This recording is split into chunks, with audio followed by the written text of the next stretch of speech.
Bound by Fate and Blood by Jenna O'Malley. The Merna Annals, Book 1. Chapter 21. Nephtyri. Watching Christian follow Frey and the others from a distance cajoled Nephtyri all the way to Sancta Terra.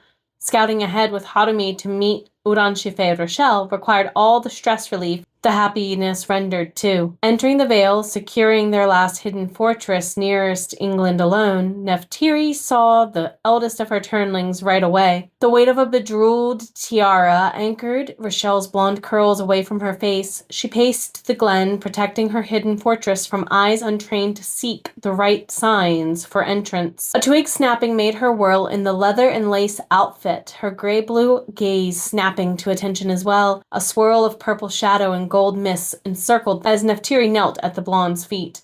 For the love of Nephthys, your namesake, you don't have a need to bow before me like everyone else. I have wronged my Uranshife.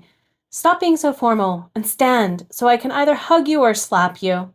Both females laughed. Rochelle, my friend. The blonde enveloped her Shifera, a princess in exile and her mistress of turning, in a tight hug. You should be throttled for such shenanigans, Nephtyri. Nephtyri returned the hug tenfold, embracing her dearest female friend longer when she attempted to pull away.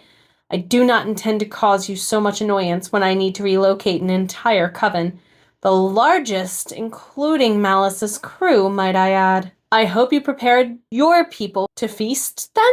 You had to bring the Harbinger of Chaos with you and the Sinclair heir. Bad enough Gorgor and the other lichens will consume every dish in sight. And I'm not cleaning up Toose's next food fight either, Rochelle huffed. Malice cackled with the rest of their coven following close behind. Shelley, don't be spiteful. It'll make you wrinkle faster. Nephtyri anchored her hug around Rochelle's waistline, more to make herself a motherly barrier between Malice's brutal teasing and the once Norse woman's pounding fists. Do not start on each other so soon. Rochelle nodded, but stepped away from Nephtyri as the clearing filled. You may travel faster than you realize, Shifera, Nephtyri, and Madame Malice. Your coven crew are the first to arrive.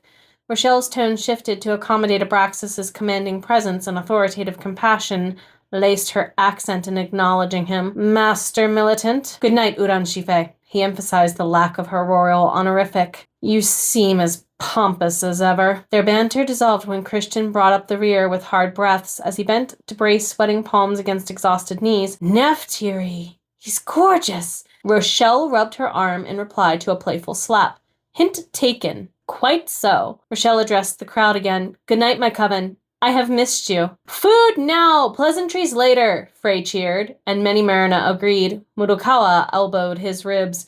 We didn't miss you or anything, Sister Mike. Ow! Stop poking me. Do you want to eat sooner or not? Rochelle laughed. Good to know some of you will never change, either.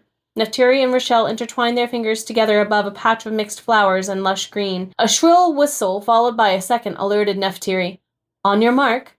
Shall we? Rochelle smirked, extending their arms skyward. Their hands unlaced and interlaced again, as if a pair of keys worked to undo a lock.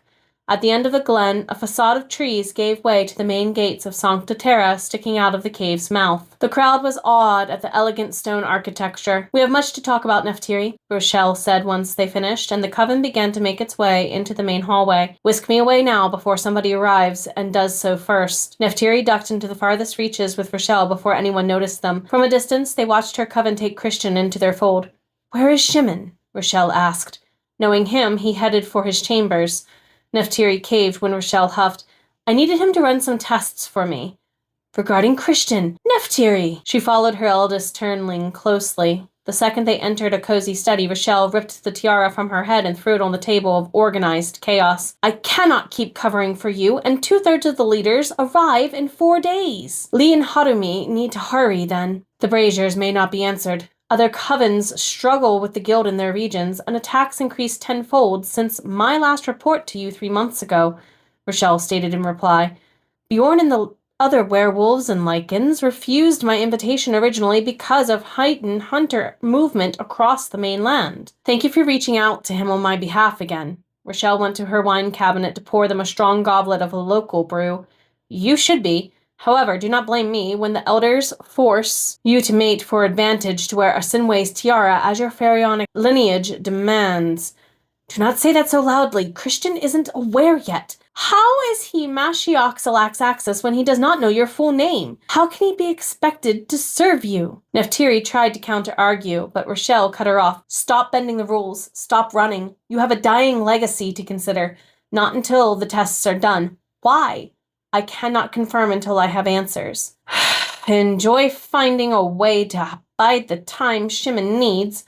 Rochelle tossed her head back hard and swallowed the contents of her goblet and went for the bottle to top off another in a fluid motion. You know, I can do more if you inform me how I can help sooner. You give more of yourself than I have ever needed, my turnling. A knock at the door called Nephtyri's attention. Murakawa, I thought you and the others went for a morning meal. Replies from Lee and Hatomi's messages have started returning. They wish to meet with you in Shimon's chambers. Nephtyri led the three of them down a back stairwell not far from Rochelle's study and directed them through an unlocked door. It possessed as much security on the inside as it had an opposing force on the outside. Shimon left the door ajar when he expected company. Judging by the smells from within, he was conducting tests from the moment he arrived. Their magical master sat in an overstuffed chair leaning over a grand table of experiment. Hatomi stood over the vampire's right shoulder. As you suspected, Shifera, 2 braziers were untouched. We extinguished and reignited all 7, but one did not reply. Rochelle explained, Arya, Cyrus, and Yanairena cannot make their promised travels in 4 days, then the voting majority will arrive well beforehand. Who failed to reply entirely, if anybody? Nephtyri demanded. Hatomi hesitated and Lee snapped, Do not hold back now. You were so eager to tell her. Tempesh has his reasons for not joining us on time, and with his behavior as of late, it might be the best for him to stay away. Shimon turned to face the room of curious faces. Rochelle, when did you plan to have Cavilius report about such to Nephtyri? While you are Uran Shife, you are required to report to her as her proxy. Rochelle chose her reply carefully. Cavilius and his raiders returned from the front lines with an update a week ago, before going back into the field. Tempesh is suspected to be negotiating with the guild. Murakawa slid a stool under Nephtyri as her knees gave out beneath her. One of the elders could be turning on them. What tests are you running that requires more time, Shimon? Rochelle demanded, authority filling her voice, a question for a question. Nephtyri refused to run and hide. I have dreamed of Christian multiple times for 6 months. Or more. I need proof before requesting other elders to make decisions on anything further. Rochelle growled, How dare you? The accusation stung Nephtyri's soul, the same way you dare to deny yourself feelings for a certain werewolf chieftain. My duty to you prevented me from making a mistake. Your duty did not condemn your happiness. You turned Bjorn away, not Shifera, Lee advised, her tone harsh. Rochelle needed to check herself, and Lee did not mind calling her out on being out of line. Those tests take 7 days to run, them in a series for comparative results. I cannot give you that kind of time out of thin air. Creo, come quickly! Bovary plowed through the door. Christian's fever returned, and he does not look well.